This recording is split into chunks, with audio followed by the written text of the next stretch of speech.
Hi, I'm Barbara and I'm an alcoholic. Full house. I hope you're not too disappointed, but I may be the female version of Milton or whatever his name is. Anything that I say up here is strictly my own opinion and how the program works for me. And sometimes we're at such opposite ends of the way we do things around here that a lot of the time that is not accepted, but that's okay. That's okay with me. I don't want to give a drunkalogue because I think we all know how to do that. I think we know how to drink. I mainly will talk a little bit about my drinking for identification purposes, but primarily what concerns me and what is most important to me is that is my sobriety and what has happened in the years that I've been sober. I always like to know how long everybody's been sober. I don't know, I ask people, how long have you been sober? And how long have you been sober? So I always tell how long I've been sober. And in November I'll be sober for 19 years. And that really doesn't say a whole hell of a lot other than the fact that I've learned to deal with reality in sobriety without drinking or any chemical. And that says something to me about me. It doesn't have to say anything to me, to you, you know, if you understand what I'm trying to say. I started drinking when I was 16. I'm the only child. I was overprotected. My mother's here tonight, and she wanted to come, and I told her, I says, if you want to come along, but I may say something that you may not like. And she said, well, I've heard it all, so, and she's lived it all, so what difference does it make? You know, my mother overprotected me as a child. I was raised primarily by my grandmother and my mother, and I guess because my father died when I was 7, my mother tried to overcompensate for not having the male figure in the home and gave me practically everything that I wanted. Plus the fact, of course, I was an incorrigible child, and if I didn't get what I wanted when I wanted it, I would carry on and make everybody's life very uncomfortable. So I suppose rather than going through the discomfort of disciplining me, Mother gave in. And when I got out in the world as an adult, a young adult, you know, I thought the world was going to do this too. I thought they were going to give in. I thought they were going to be like Mother. Well, they weren't. My first drink was around 16, 17, and it made everything okay. Everything that was not okay with me then, alcohol made okay. I did not get into drugs per se because I didn't need to. Alcohol did it all. Alcohol brought me from here and put me out in orbit. That's where I wanted to be. I did not want to be on this planet. I did not want to deal with reality. I did not like life. I did not like the way life presented itself to me. And when I found alcohol, it made everything okay. It really didn't matter. I'd like to tell you about my last drunk. And prior to that, I had been in and out of Alcoholics Anonymous for 11 years. I came to my first AA meeting when I was 20. And a friend of mine's mother was a member of Alcoholics Anonymous and recognized that I had a problem at 20. So she said, I want to take you to an AA meeting. So she took me, and I really couldn't relate. I thought, you know, I haven't done any of that stuff. There weren't as many young people in Alcoholics Anonymous then as there is now. And I just couldn't relate to anything these people were saying. They were talking about jails, they were talking about nut houses, they were talking about sanitariums, they were talking about losing everything. I couldn't relate to that. And I thought, this is not for me. And I kept coming in and out of Alcoholics Anonymous, and in the very early years, before I surrendered, it seemed to me that the AA meetings made me want to drink. I'd go to an AA meeting, and after the meeting, I'd go right out and head for the nearest bar, and I thought, God, that's all they talk about is booze. You know, no wonder I want to drink. I mean, it just sounds so good, you know. So I kept drinking for 11 years, in and out of Alcoholics Anonymous. And the truth of the matter is that I didn't want to get sober. I couldn't. I was not in a place at that time where I was willing to accept what was being asked of me in AA. And I would stay sober maybe 2 or 3 months, and I would tolerate the level of pain being sober, and then I'd go out and drink for 6, 7 months, and I would tolerate the level of pain being drunk, and then I would come back into Alcoholics Anonymous and stay sober for a short time till the pain hit, and out I'd go again. And I kept doing that for 11 years. Well, my last drunk was kind of dramatic, and most of them were, because I was a violent drunk. I was a very violent, insane person. I had so much suppressed rage and so much suppressed hurt and terror that the alcohol, I had a psychiatrist tell me one time, he said, it's a good thing you're an alcoholic, you know that? He said, because if you weren't, you'd probably wound up in a mental institution. Because I could not express my feelings sober. And alcohol allowed me to do that. It gave me the courage. It released that emotional escape valve. You know, it let the steam out so that I didn't explode into 9 million pieces. I was sober for 3.5 months, and I had a sponsor who had been working with me on and off for over a year, and she really tried. She really tried. She gave me more than probably most people that I can think of in my sobriety. And I was supposed to take her to speak that night. She was going to speak at the motion picture group, and I was supposed to take her. And I had called some people earlier that morning, and they told me that the night before, which was a Friday night, they told me that they had all gone to Hermosa Beach to a meeting. And I said, well, how come you didn't ask me to go? And they said, because you don't like any of us. And I used to go to this Friday night women's meeting where these women were from that went to Hermosa Beach, and I used to sit there and tell them how much I hated them all and what a bunch of phonies they were, and that I didn't really want to be here. And that's why they didn't ask me to go. Well, that hurt my feelings. That really hurt my feelings. You know how sensitive we are. I mean, that really was a terrible thing to do to a newcomer. And I'd heard about all this we care business, and we love you, and we're willing to go to hell with you, but not for you, and all those wonderful cliches. And then they take off to Hermosa Beach to a meeting, don't ask me to go with them. Oh, hey, you know, just get me over to Kmart or whatever store that was. And I bought a fifth of something. I think it was scotch. And it was 10 o'clock in the morning. I hadn't had anything to eat. I had had 3.5 months of sobriety, and I got plastered. I mean, I got so drunk, I could not stand up. Now, I had a blackout in this drunk. I don't remember anything that I'm going to tell you. The only way I know what I'm telling you is I was informed by other people what happened. I had a friend who took my sponsor to the meeting, and I called my sponsor and told her that I had gotten drunk because she didn't ask me to go to that Friday night meeting, and I wanted her to know that. And she could get to her fucking speaker meeting on her own, the best way she knew how, and down goes the receiver. And, of course, I wound up that night. I had 2 friends left, and they lived in Pacoima, and I lived in Burbank at the time. And I had this old Studebaker.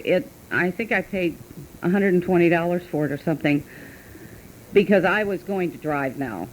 I mean, for years I didn't drive because I had been picked up on a 502, and that's when they called it a 502. Now they call it something else, DWI or some damn thing. I don't know what it is. But anyway, I was picked up on a 502, so I didn't drive. But I made up my mind I was going to drive, and I had this old Studebaker. Well, I think it had some problems because on my way from Burbank to Pacoima on the Golden State Freeway, Number one, I ran out of gas. Number one, I ran out of oil. I threw a rod, and I was in the nude. Now, I don't remember that, you see, because I was in this blackout. Now, right now I weigh about 165 pounds, and then I weighed 197. And so you can imagine all this mass in motion on the freeway, right?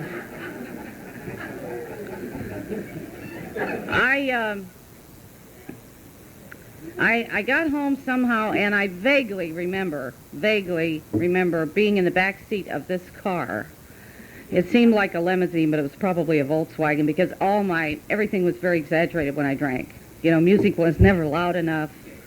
Lights were never bright enough, because everything was so anesthetized, you know. Anyway, I got up the next morning, and I found this note on the dining room table that my car was at such and such an off-ramp in Pacoima, and these people had picked me up on the freeway and brought me home. Now, they didn't leave their name or phone number, you know. I wanted to thank them, but I'm sure they didn't want to hear from me again for a good long time. If any of you are here tonight, thank you for picking me up. I'm sure those people must be blessed today, because they really took a big chance. Here, a woman on the... Oh. Anyway, I looked out front for my car, and I hadn't seen the note yet, and that really frightened me, because I had never lost the car. Of course, I didn't have one to lose, but I had never lost the car in any of my drinking. And I remember hearing metal against metal. And it seemed to me that it was down Hollywood Way. I must have sideswiped every car on Hollywood Way, I imagine. I don't know. But... anyway, they say you can't scare an alcoholic. Well, I was scared. I had a moment of sanity that they talk about. And I was sitting on the couch, and I remember that I knew that if I didn't get sober this time, I wasn't going to make it. I was going to die. This was it. This was it. I talked to the woman next door, and she's the one that told me that I went out of the house in the nude. She told me that after I'd thrown the furniture out the front door and ripped the phone out of the wall and had it out on the front lawn, that I later proceeded out the front door, down the steps with my poodle under my arm. I had this little toy poodle. You know, it wasn't a Great Dane or anything. I mean, it was just little. And I had this poodle under my arm, and I was going to get in the car, and she came running out, and she said, if you want to kill yourself, go ahead, but you're not going to kill that dog. So she took the dog. And that's how I know I was in the nude, because she informed me of that. I also found my clothes, the ones I guess I was going to wear. The pant legs were tied into the shirt sleeves. And I must have stood on them to tie them in knots, because I couldn't get them untied. I had to take them into the cleaners that way. And this cleaner just looked at me when I put this ball on the counter, and I said, I don't know what happened, but I hope you can get these untied. So I was kind of nuts, right? I mean, I should have, let's put it this way, I should have had no problem identifying with the second step. However, I did. I was insulted by the second step. So I called my sponsor, and I said to her, Lynn, will you be my sponsor? And she said, absolutely not. I've had it with you. She said, I've done everything a human being can possibly do, and you're on your own. And I thought, well, you shit, you know? And I stayed sober the first 6 months on resentment alone to prove a point. I didn't need her. Who needed her? I wouldn't even go to the meetings where she went. About the first 3 years of my sobriety, or before that actually, I heard people talking about happiness and joy and love and all this stuff, and I couldn't relate to any of it. And I thought, oh God, I'm so miserable, you know, I'm so uptight. That's the only thing I could relate to, is being uptight. I didn't know what feeling I was feeling from the next, but I knew I was uptight all the time. And I couldn't tell anybody that, because I thought, all these people, none of them are uptight. You know, they're up on the podium and they're talking about, I just got a promotion on my job, and I just got my wife, husband back, whatever. I got all my family back. I got a new car. I've got a new yacht. I got a new plane. You know, life is wonderful. And I'm thinking, God, there must be something really wrong with me. So when people ask me, how were you feeling? I said, fine. And how's it going? Fine. And I went through Alcoholics Anonymous for the first 3 years trying to win a popularity contest, you see, because my self-esteem was so low and the approval that I had of myself was so low, I needed everyone's approval. Everyone. The garbage man, for God's sake, or whoever. I mean, if I'd go into work and I'd speak to 60 people and one of them didn't say, answer me, I'd go into a depression for 3 months. I couldn't handle it. I couldn't handle anything. So I began to act as if in Alcoholics Anonymous. And this is real significant for me because I was a phony in Alcoholics Anonymous. I got to be a real big phony. I got to be who I wasn't. I got to be who I thought you wanted me to be. I began to say things that I thought people wanted to hear. I began to be what people wanted me to be.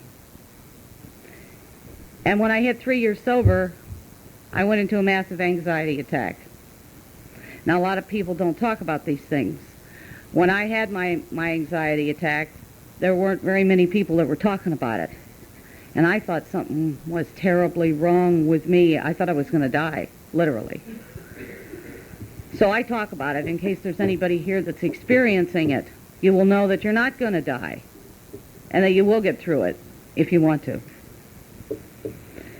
I wanted to be accepted and approved of at all costs.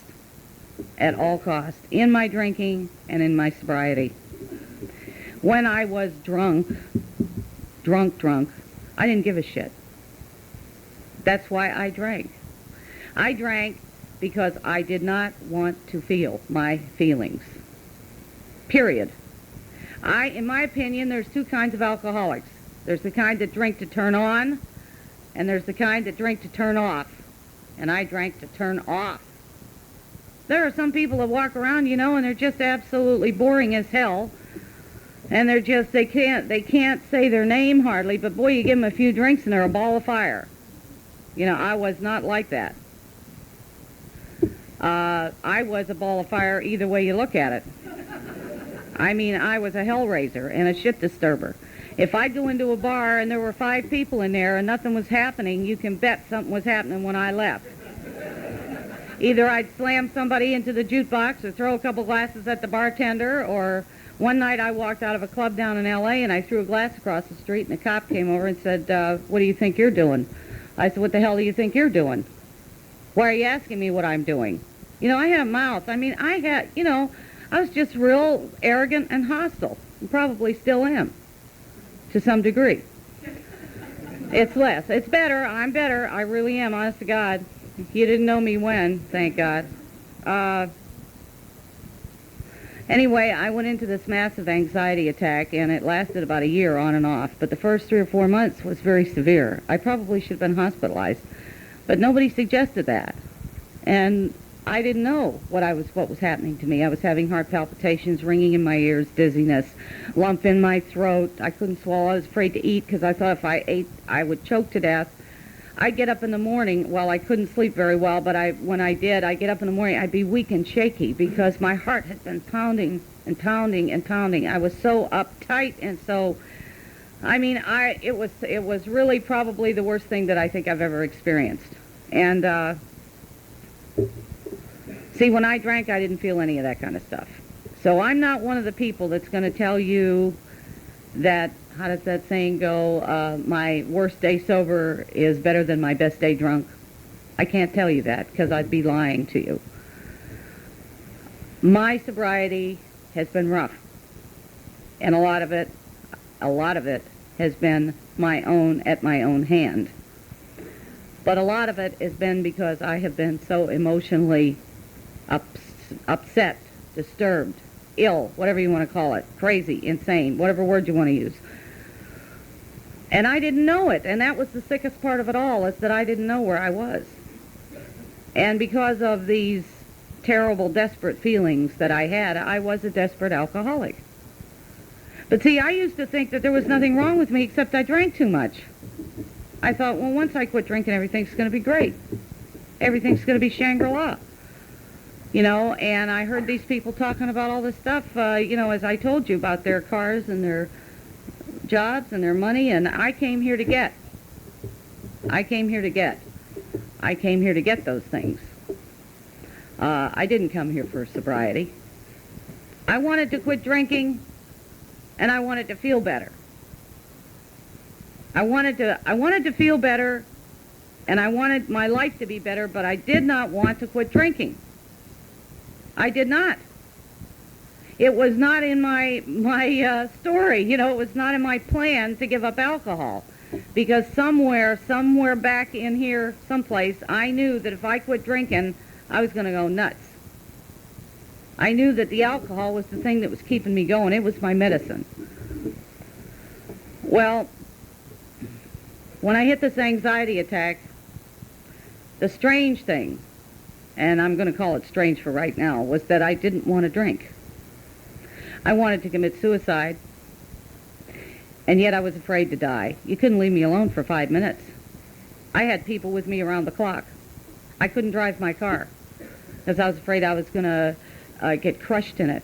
I had terrible claustrophobia. And all this was coming from my very disturbed emotions.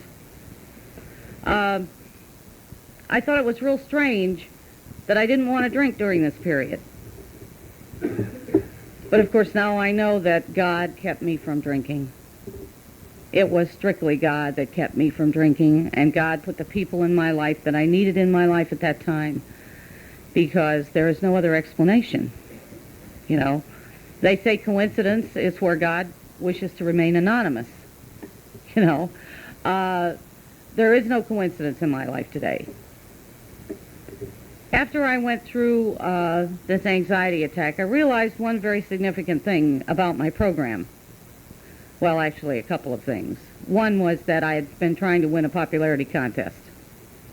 The other is that I had been seeking so much approval, and I had no God in my life.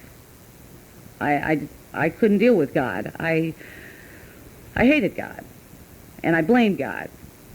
And I didn't want to know from God. I wouldn't even read chapter 5 because it had God in it. And I used to get physically nauseous at the thought of God because I hated God, because God did this to me.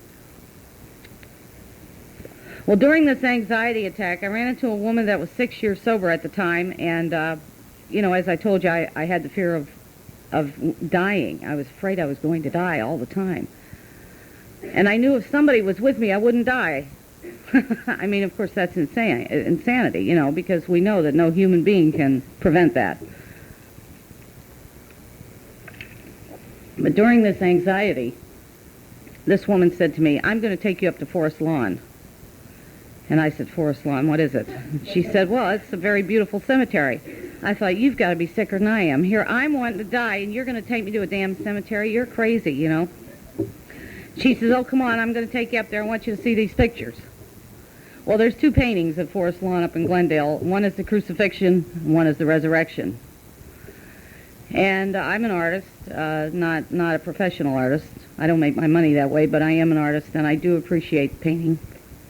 And she took me into this amphitheater, this huge theater, and you sit down in these very plush seats. Some of you have probably been there. And this very soft music is playing, and the house lights dim, and these beautiful velvet drapes part, and here's this painting. I think it's 20 stories high if it stood on its end. And it's of the crucifixion. And I could identify. I could really identify with that. I knew what that was all about on an emotional level. I knew that I was going through something very terrible.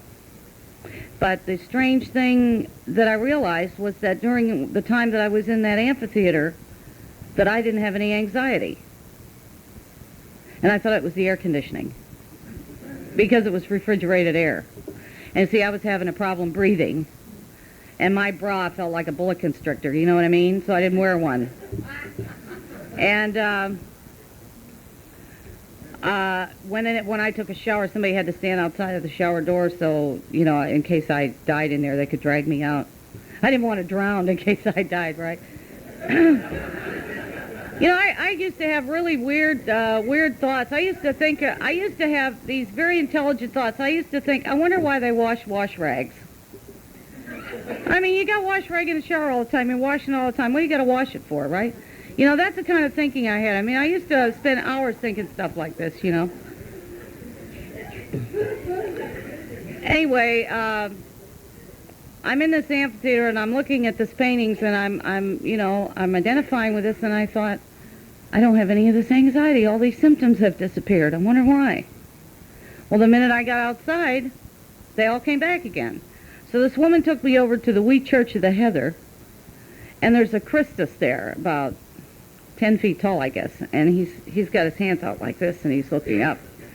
And there's a marble slab in the front, you know, it's sort of like an altar, you know.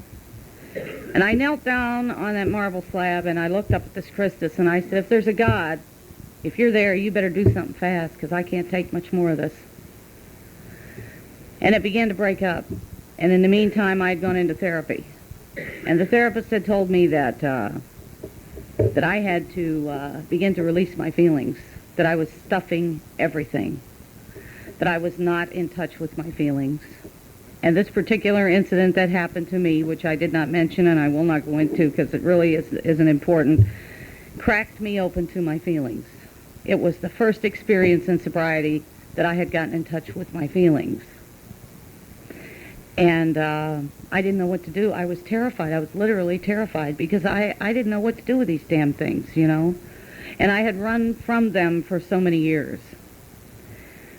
So he told me that I had to begin to express my anger and my fear in a socially acceptable manner. And he suggested that I get a baseball bat and beat the ground. Not people now. Don't beat people, he said. He said, beat the ground. Or beat the bed with a tennis racket to release this rage. You see, with anger, there's a tremendous energy because we're constructed that way as human beings. Because when we get angry, the adrenaline starts going so that if we're cut or injured, you know, we don't bleed to death, we don't die. And the blood can cleanse the wound.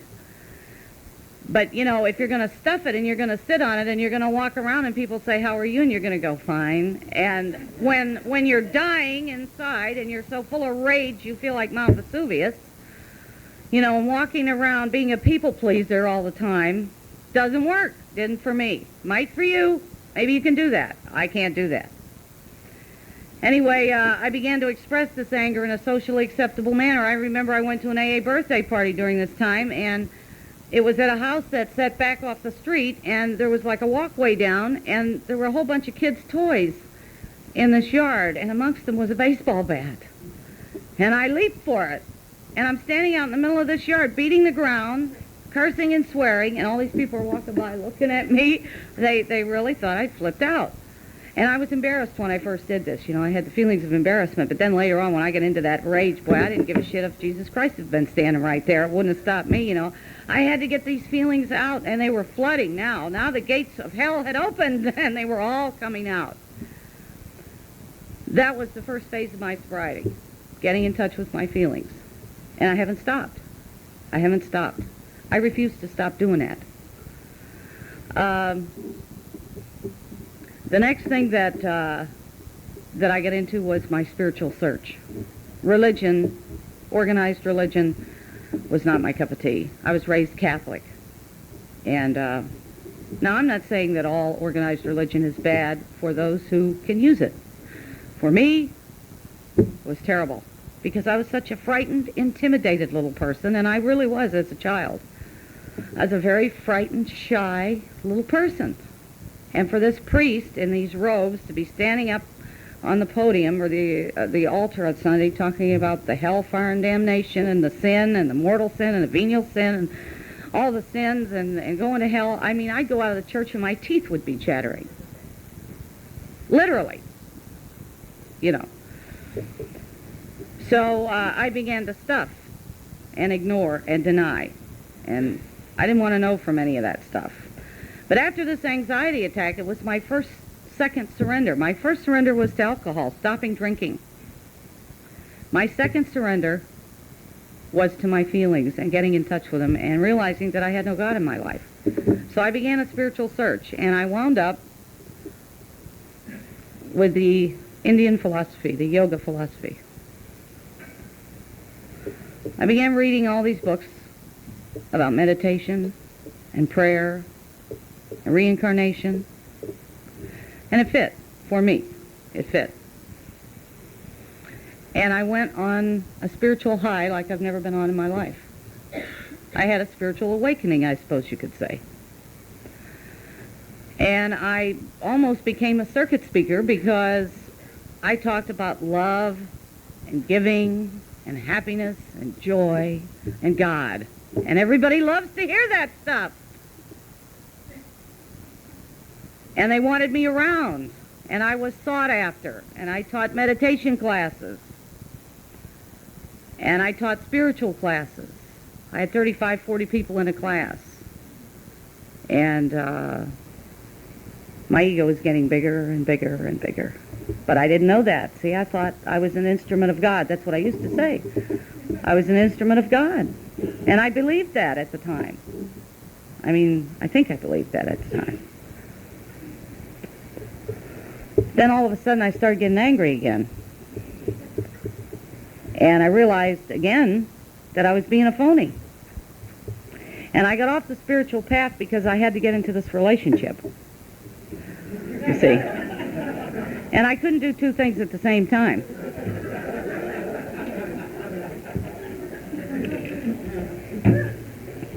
And this person came into my life when I was about 8 or 9 years sober.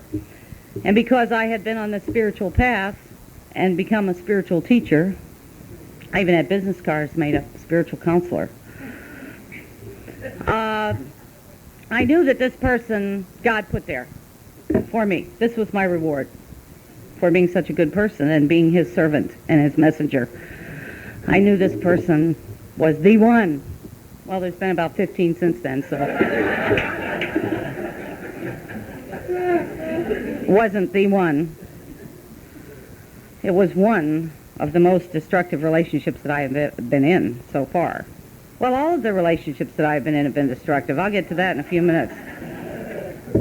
After my spiritual search and realizing that I was almost the second coming, in a female form, of course, I still wasn't in touch with my ego. I still didn't think there was any ego around this at all. I just thought that I was really being giving.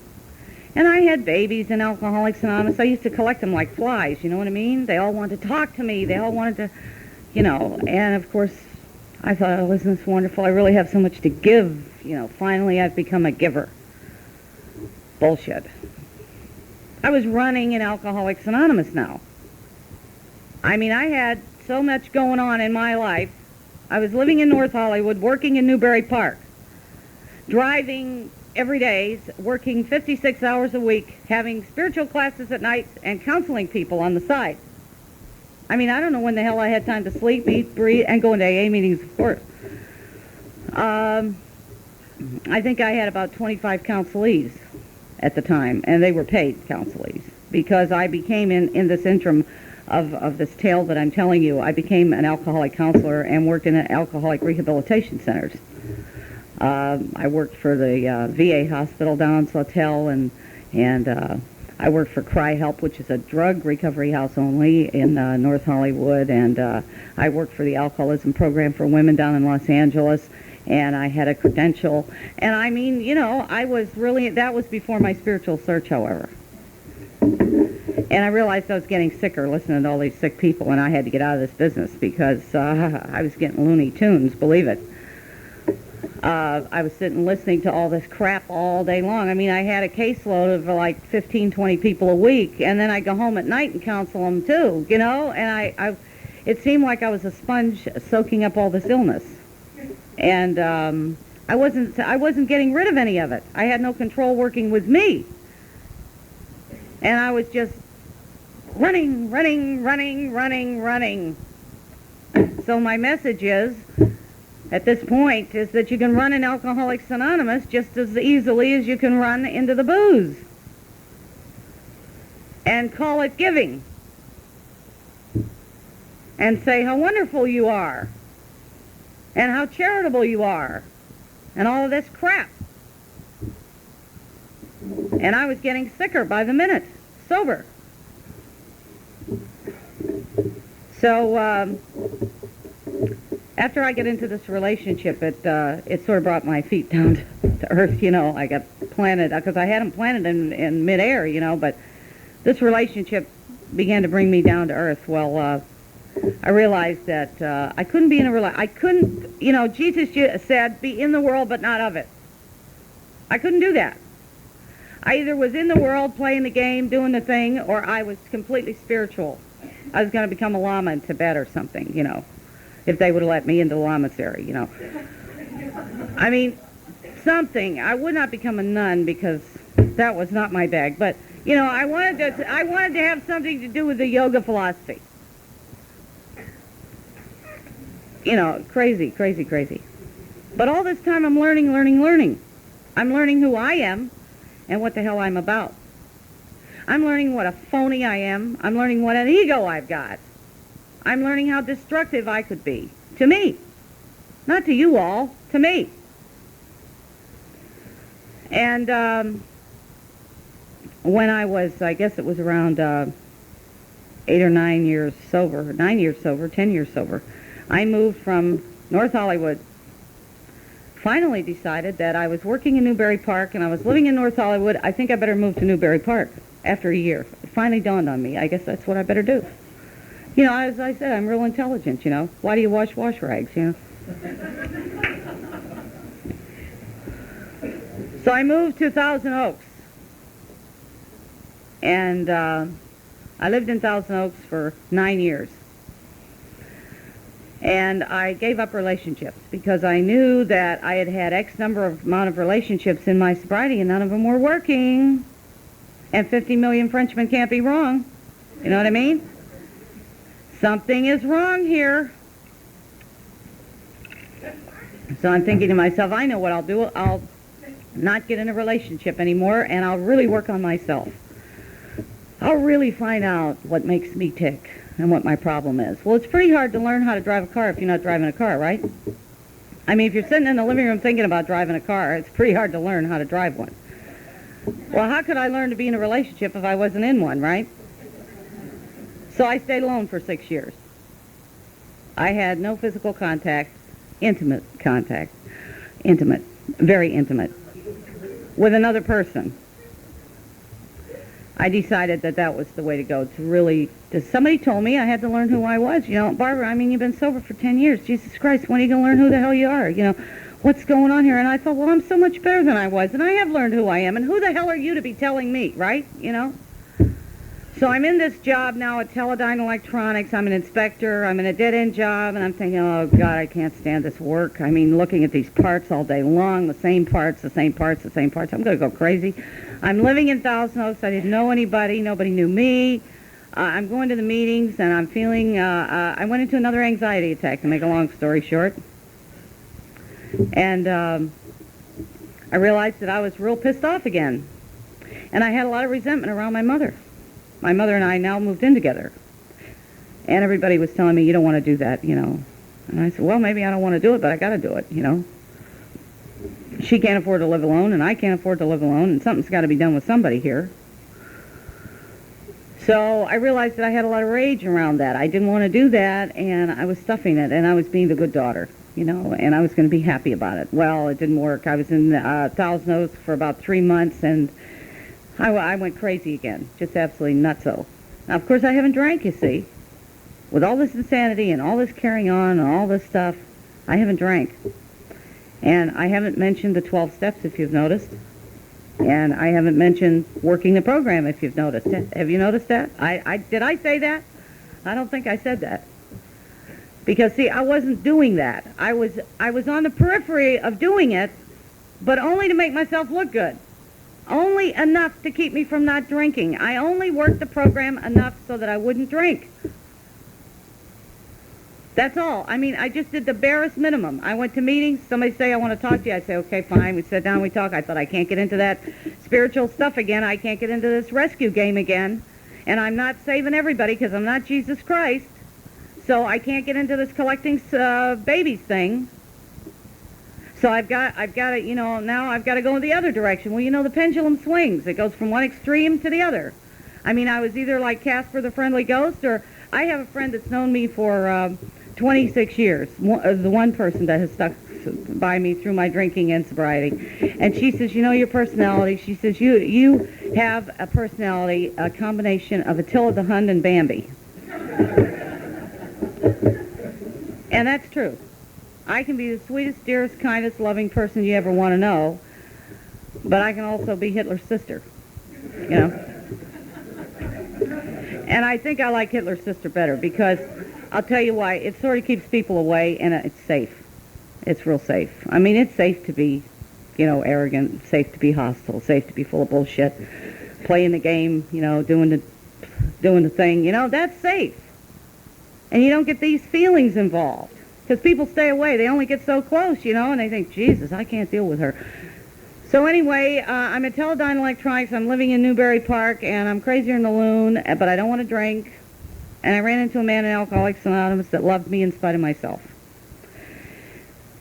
He told me he loved me. He told me that he cared about me. He told me that he wanted to help me, and he was sincere and meant it.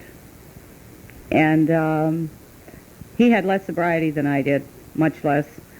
And it seemed to turn me around. It seemed to change my life. It seemed to begin to change my life. I learned from him what working the program really was. Working the steps, doing the thing. Then I met another person. I got into another relationship. And I thought, I've been alone 6 years now. And I'm getting my shit together now. And I'm in a real good place. So this person, like attracts like. I do believe that. I think like attracts like. I think if we are in a desperate, angry place and we meet somebody, we're gonna attract somebody that's desperate and angry. I think if we're in a position of humility and caring and loving and sincere giving, for not any ulterior motive other than giving, I think we attract those kind of people into our life. Well, I attracted another Hitler. And I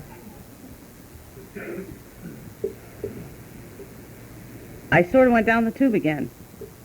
And this time, I wanted to drink. This time, I wanted to drink.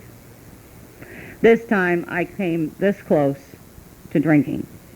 And the only thing that saved me, consciously saved me at that point, was that I didn't want to blow 17 years of sobriety. That was my first thought. After all this work, after all this time, and I'm going to blow it. I thought of drinking beer because, see, I didn't want to pour all this hard liquor in my system and have a heart attack. So I thought, well, I'll just drink a few cans of beer, till I get started, till I get going, till I get rolling, till my system adjusts to the alcohol,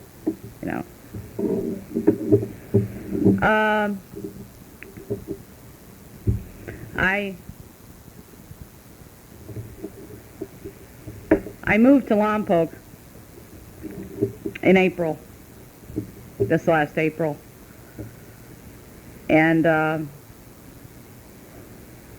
the change of what I experienced moving from North Hollywood to Thousand Oaks was a lot different than the feelings that I've experienced since I moved from Thousand Oaks to Lompac. I didn't have the violent reaction. I didn't have the anxiety, and I seemed to fit in. So I know I've grown. I know that I've grown. My needs, whatever they were at that time, are not as great now. I have never felt more at home in a place in my life than Lompac. I love Lompac. I love it. I've got to get on the Chamber of Commerce or something, or do something about that growth in that place. They're going to ruin that town. It's going to be like San Fernando Valley in another 5 years, for Christ's sake. You won't be able to see across the street for the goddamn smog. Anyway, I hope there's some members of the Chamber of Commerce in this room. Anyway, going back to moving to Thousand Oaks, I was in this job that I hated, and I was approached by the government, the DCAS reps that were in-house at the time. And DCAS is Defense Contracts Administration Services, and I'm in quality. So they said, listen, you'd be really good with the government. You know, you ought to apply for a job. And I thought, me apply for a government job? Are you kidding? With my background, my arrest records, and all this other shit? And this guy just kept telling me, he says, you know, government wants to promote women, and on and on and on and on. And so I left, and I went with the government. And I worked for DCAS, Department of Defense. And I hate to tell you, but it's the same shit. In fact, it's worse.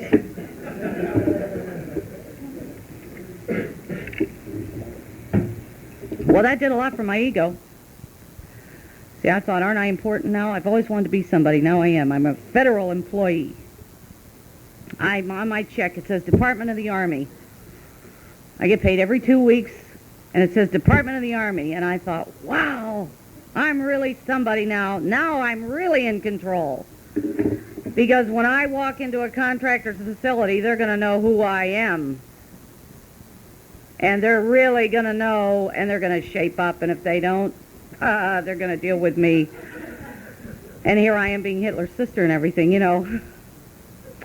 Well, I found the government has no teeth. And they don't have any more power than anybody else, but they like to make you think they do.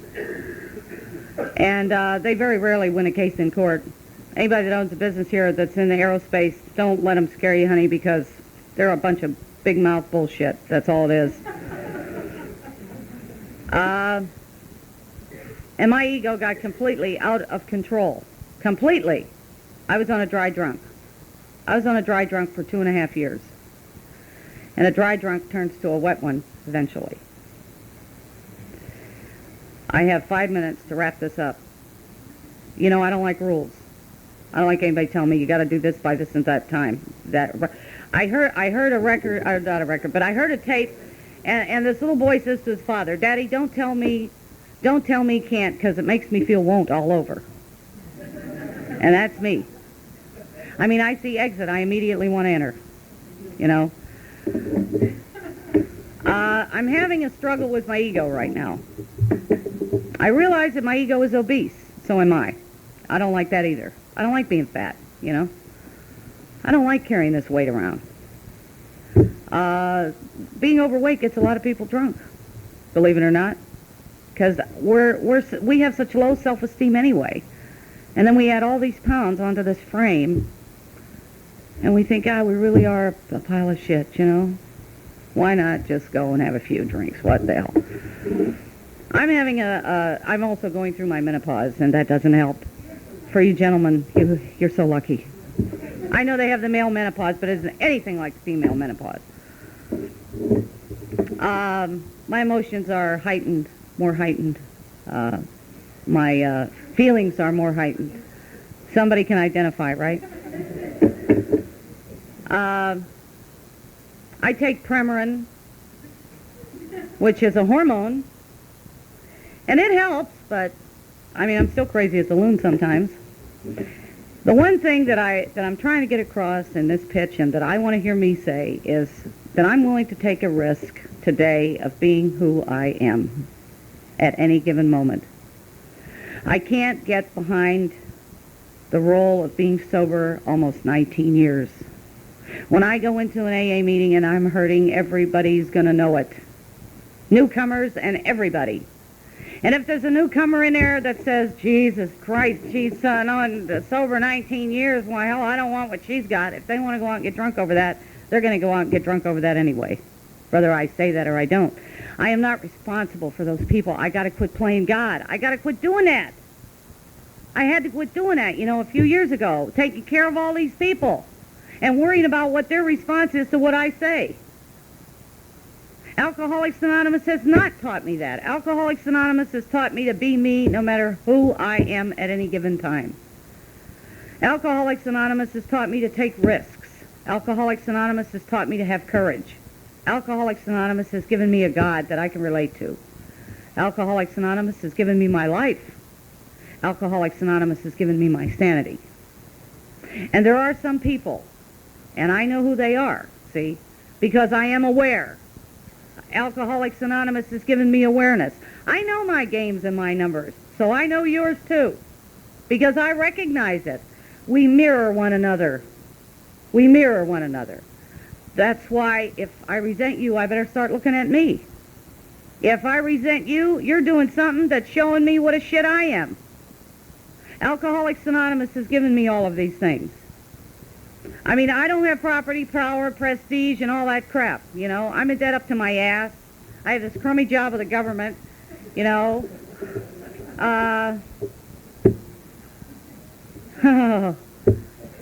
I keep thinking after all the responsibility that I have and the decisions that I have to make every day, and they're only paying me $23,000 a year. I got to be sick for staying in this damn job. You know that? But then again, I think, this is where God wants me at this time. The bottom line is, I can say anything, but the bottom line is that's where I'm supposed to be, because I am supposed to learn more humility, because I am having a struggle with my ego. And as long as my ego is in operation, which it is a lot of the time, I am alienating God out of my life. I can't have God and ego at the same time. I can't be playing God and look to God. I can't be being God and look to God. I've got to either let God run the show or be God and run it myself. And I tried that, and it don't work. I'm not one of the people that has a tremendous, comfortable, serene, calm, happy, wonderful sobriety. But I know that I'm real, and I know that I'm honest, and I know that I know who I am today. And there are some people that don't like me, and that's okay. I mean, not everybody's going to love me, because I don't love everybody. And there's people that don't want to have anything to do with me because I'm too direct and I'm too honest. I'm liable to pull their goddamn covers, so they run the other way. There's a lot of reasons for a lot of stuff, and we can't get into all of that stuff. As long as we know who we are and what we're doing and what we're about, and as long as I can live in a manner that is acceptable to me, not to you, but to me, then I'm okay, And I really have considered it an honor to be a member of Alcoholics Anonymous over these years. It has been an honor and a privilege for me, and I have learned a great deal about myself, and I'm saner today than I've ever been in my life. My life is better today than it's ever been. The things that happen in my life are not as dramatic as they used to be, because my reaction isn't as dramatic as it used to be.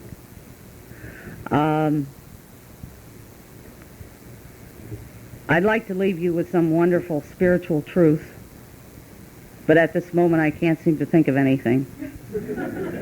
I'd like to drop a lot of pearls of wisdom on you. At this moment I can't, because I don't want to be a phony. Tonight at this podium I have been who I am, bar none. And I want to thank Ann for allowing me to speak. I asked her if I could speak here. I went up to her and said, I've been sober a number of years, Ann, and sometime, if you have an opening, I'd like to share here at this meeting, because I need to do this. I don't do enough sharing. I don't do enough giving. And I have to watch about my ego when I get up here, because it's real easy to get behind an ego trip on the podium. And I see a lot of people doing it, and it's real dangerous. My ego will kill me. It won't be the alcohol. It'll be my ego. And I want to leave you with that thought. And thank you for listening to me.